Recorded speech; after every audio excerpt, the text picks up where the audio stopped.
and all the things we have to think about that go along with weather, including the whole defensible space issue. Yeah, we certainly do, and that's one of the best things you can do in preparation to mitigate fire danger in your area. What you can do on days like today, avoid doing things like mowing your lawn. I know we do talk about this a lot, but it's worth repeating.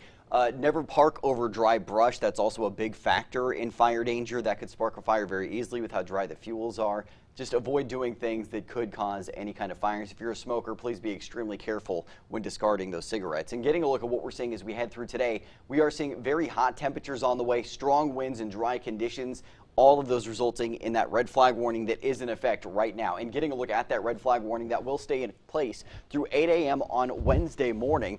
Gusty winds today up to around 20 miles an hour out of the north, sustained winds or to around 20 miles an hour, gusts up to 30 miles an hour for today. So that's going to be one of the biggest factors. We're also seeing humidity below 20% across the board for the valley today. As we move forward, winds getting even stronger later this week. The good news is temperatures are starting to cool down late this week as well. So a fire weather watch in effect from Wednesday evening through Friday afternoon for most of our region. Temperatures this morning, a wide range. Most valley areas are currently hovering in the 50s right now. Redding, where winds have been stronger, 75 degrees. We're still seeing those downslope winds keeping Redding a little warmer. Higher elevations, mostly 30s in the Sierra, 50s to 60s in the foothills, and we're seeing mostly 40s to 50s in the northern mountains. And here's a look at those winds. You can see Redding, a big difference between Redding and the rest of the valley, and that is why Redding is so much warmer than the rest of our region right now. FUTURECAST winds, we're going to be seeing gusts today 20 to 30 miles an hour, getting even stronger heading into late Wednesday. And you can see early Thursday, that's going to be a big factor in our forecast. Gusts 50 to 60 miles an hour in those canyon areas possibly. Today we're seeing those gusts in the 40 to 50 mile an hour range. Valley areas, gusts up to around 40 miles an hour Thursday. So please be aware of this. Fire danger staying very high despite the drop in temperatures that is ahead.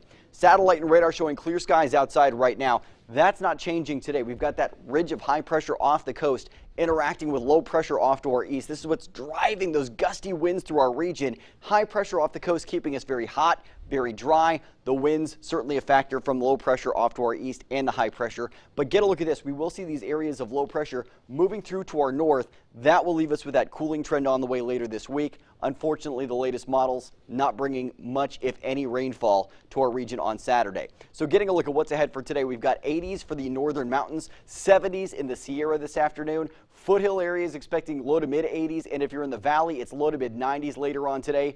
Get ready. It is going to be hot out there with gusty north winds, low to mid 90s in the mid valley as well. And Julie, as I'd mentioned, we do have that cooling trend on the way in your forecast down into the mid to high 70s by Thursday, but staying very breezy in the valley with those gusts of 40 miles an hour through Friday. And then finally cooling down with lighter winds, low to mid 70s ahead for your upcoming weekend.